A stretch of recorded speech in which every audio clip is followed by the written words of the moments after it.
Baiklah, Assalamualaikum warahmatullahi wabarakatuh. Kami Waalaikumsalam. dari kelompok eh, yang sebelumnya Strateg DeFi, pada kali ini akan melakukan simulasi blockchain. Untuk pertama, kami akan menjelaskan bagian eh, codingan Python yang akan dijelaskan oleh Andrian. Kepada Andrian dipersilakan. Baik, terima kasih Prima kesempatannya. Di sini saya akan menjelaskan kode dari Python itu sendiri, di mana yang pertama itu ada tujuan dari program ini terlebih dahulu, yaitu yang pertama adalah menambang blok baru, menyimpan dan menampilkan seluruh rantai blok, selanjutnya dilanjutkan ke registrasi node baru ke jaringan, dan menyelesaikan konflik antar node menggunakan konsensus. Jadi ini semacam miniatur sistem blockchain peer-to-peer yang bisa dijalankan di beberapa port flash berbeda, misal 5000, 5001, dan 5002, agar bisa saling berkomunikasi seperti jaringan desentralisasi. Selanjutnya itu struktur kelas blockchain. Di kelas ini menyimpan seluruh logika blockchain.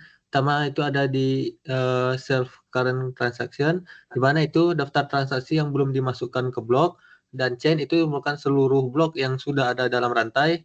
Selanjutnya itu ada nodes, daftar alamat node lain, misal itu localhost 5001, dan ada new block yang berfungsi sebagai membuat blok genesis atau blok pertama dalam rantai.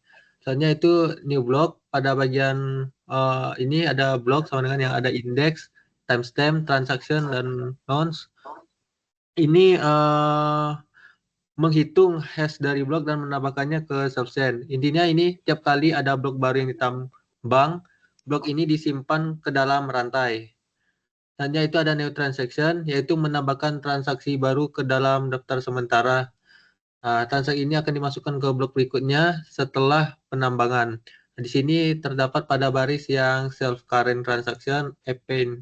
Yang di bawahnya itu ada sender, recipient, dan amount.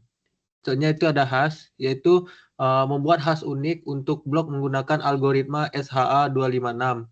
Nah, di sini terdapat pada baris yang blok string sama dengan JSON dumps. Nah, hash ini digunakan untuk menjaga integritas blok agar tidak bisa dimodifikasi.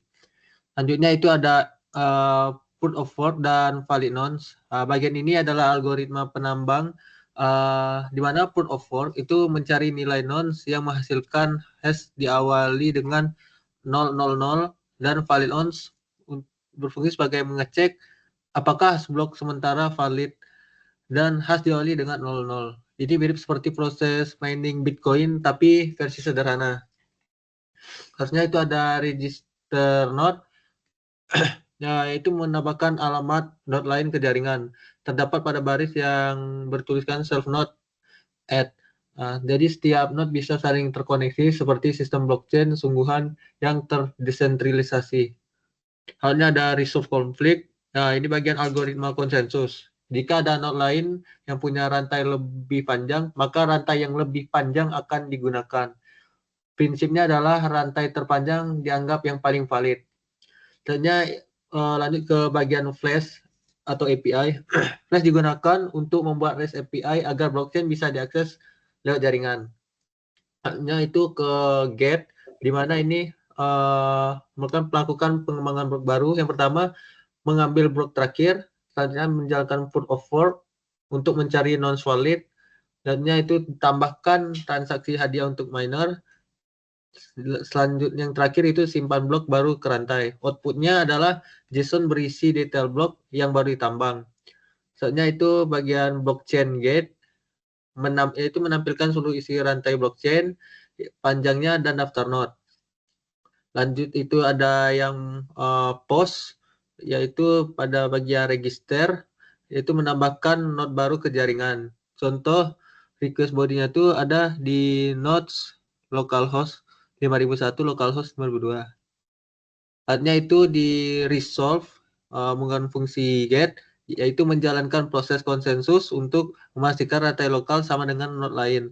Kalau ada node dengan chain lebih panjang dan valid, maka chain lokal diganti. Lanjut ke bagian trading, yaitu pada baris flash underscore trade sama dengan trading trade. Ini flash ini dijalankan di terpisah sehingga terminal masih bisa menerima input dari pengguna tanpa memblokir server flash. Lanjut ke input manual node di terminal, yaitu program juga bisa menambah node langsung lewat terminal. Pada bagian address sama dengan input, masukkan address node baru. Nah, jika dimasukkan, node akan ditambahkan ke daftar terkoneksi. Jika tidak, muncul pesan tidak ada alamat yang dimasukkan. Jadi kesimpulannya adalah blockchain itu struktur data untuk menyimpan blok dan transaksi. Flash API media komunikasi antar node blockchain. Mining itu mencari nodes untuk menghasilkan hash dengan 408. Konsensus menentukan rantai yang paling valid di jaringan. Trading menjalankan server dan input di terminal bersamaan. Dan Genesis block bukan blok pertama yang dibuat otomatis. Mungkin sekian dari saya. Saya kembalikan ke moderator. Terima kasih. Baik, terima kasih kepada Andrian. Selanjutnya mungkin penjelasan codingan Arduino IDE yang akan dijelaskan oleh Aga. Kepada Aga dipersilakan. Oke, izin rekan-rekan semua. Saya sini akan menjelaskan tentang codingan untuk Arduino IDE untuk alat yang dibangun untuk melakukan mining. Nah, pertama itu harus mendefinisikan library yang dibutuhkan pada alat ini. Dan yang perlu dibutuhkan adalah library untuk Wi-Fi dan library untuk kliennya. Nah, setelah kita sudah mendefinisikan library-nya, yang perlu kita lakukan itu adalah untuk mendefinisikan Wi-Fi yang digunakan untuk menjalankan perintah mining. Di sini kami menggunakan Wi-Fi dengan nama SSID-nya itu kontoren dan password seperti itu. Nah, setelah kita mendefinisikan password dan Wi-Fi-nya, selanjutnya kita perlu mendefinisikan IP dari laptop yang digunakan untuk melakukan mining dan mendefinisikan port yang digunakan pada server Python-nya. Setelah mendefinisikan hal tersebut, alat ini menggunakan button sebagai triggernya dan kita perlu mendefinisikan pin pada ESP ke pin yang ada di button. Di sini kami menggunakan pin D4 di ESP32. Nah, untuk melakukan setup di alat yang digunakan, itu pertama diatur untuk baud rate dan delay dari alat tersebut. Lalu kita harus konfigurasikan pin buttonnya sebagai input. Setelah itu kita harus mendefinisikan untuk di serialnya, lebih tepat di serial monitor untuk memulai kinerja dari Wi-Fi-nya, yang dimana menggunakan SSID dan password yang telah kita definisikan di awal. Dan diberikan beberapa waktu delay agar Wi-Fi itu bisa tersambung ke server yang digunakan. Nah, kita definisikan nih kepada alat tersebut button jika ditekan itu mendefinisikan low. Jadi kalau misalnya ditekan berarti dia akan mengirimkan suatu permintaan ke server yang kita gunakan sebelumnya. Nah, kalau misalnya dari Wi-Fi statusnya itu connected, maka dia akan mencari localhost dari server yang kita digunakan, lalu dimulai untuk mencari respon code-nya. Nah, setelah dimulai, jika misalnya respon code-nya lebih dari 0 dan biasa itu 200, maka server akan berhasil melakukan mining. Dan jika misalnya gagal mengirimkan code, maka dari server akan mengirimkan pesan atau mengirimkan pesan, gagal mengirim request, dan error code-nya. Nah, di akhir, kalau misalnya Wi-Fi-nya terputus, maka di serial monitor akan menampilkan pesan kalau koneksi Wi-Fi itu terputus dan tidak dapat mengirimkan request. Dan kalau misalnya itu berhasil, dia akan memberikan informasi bahwa server telah berhasil melakukan mining dan menunggu tekanan tombol berikutnya. Dan kita set delay selama 3 detik agar tidak terjadinya informasi secara berkali-kali dalam satu waktu. Mungkin sekian dari penjelasan singkat tentang codingan Arduino IDE. Saya kembalikan kepada moderator. Terima kasih. Terima kasih kepada Aga. Selanjutnya, eh, rangkaian akan dijelaskan oleh Muhammad Mukramin. Kepada Muhammad Mukramin dipersilakan.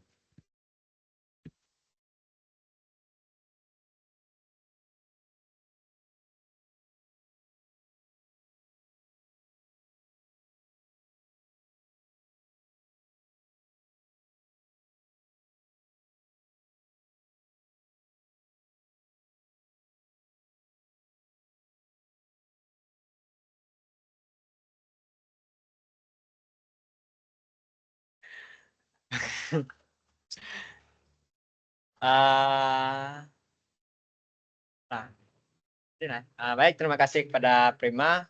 Di sini saya akan menjelaskan rangkaian yang dibutuhkan pada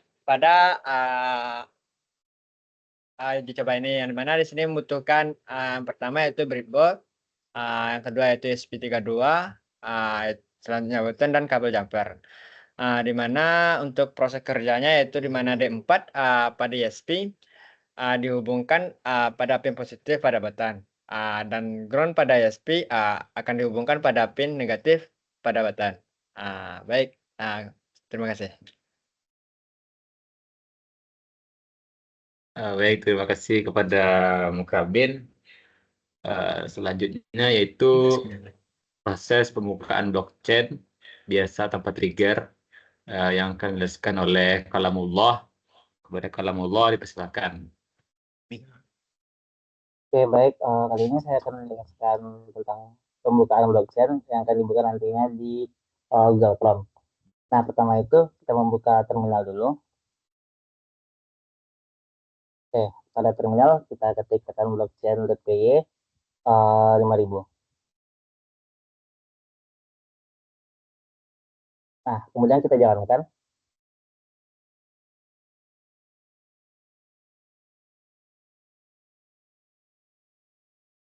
Mungkin terdapat typo dari yang saya ketik.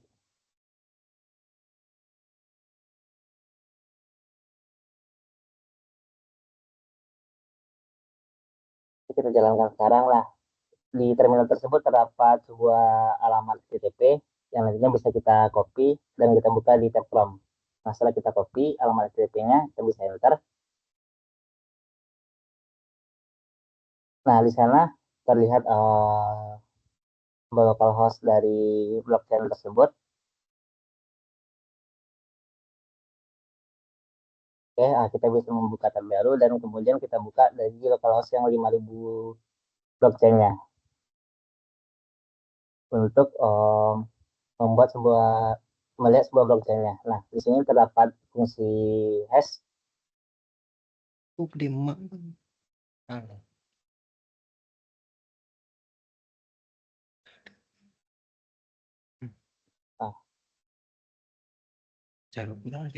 yang di lokal 5000 itu merupakan blockchain dan yang di lokal 5000.me merupakan mail dari blockchain tersebut.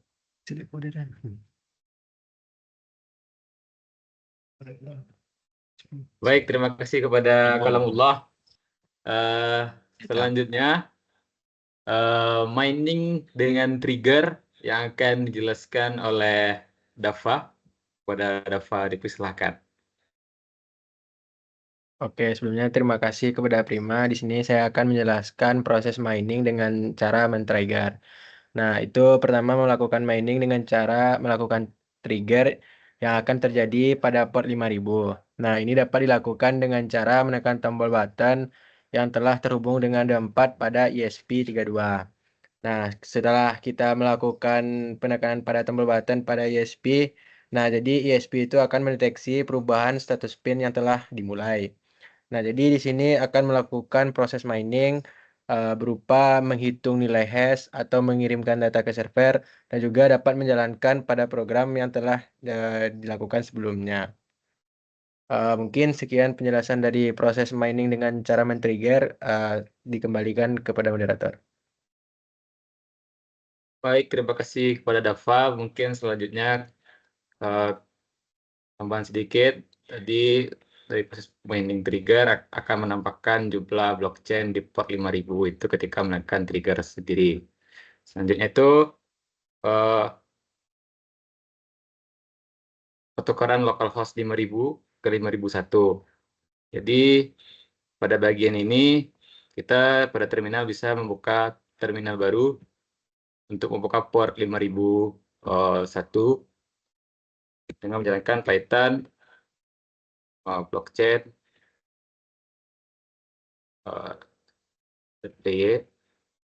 P5001.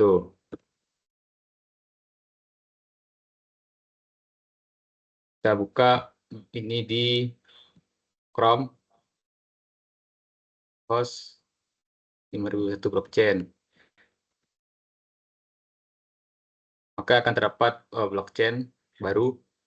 Nah, kita akan memanggil atau mengambil nilai localhost 5.000 blockchain pada node 5.000 dengan cara pada 5.001 ini kita masukkan address dari port 5.000. Pada ketika kita refresh, maka akan terlihat node dari 5.001 telah ditambahkan. Jadi ini mengopi ke diri sendiri atau kita bisa melakukan kembali dengan mengopi port 5.000.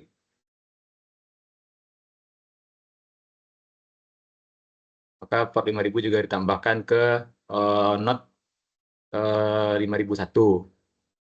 Jadi intinya itu sebenarnya itu pada bagian itu dia akan masing-masing node akan saling terhubung. Jadi sulit untuk melakukan proses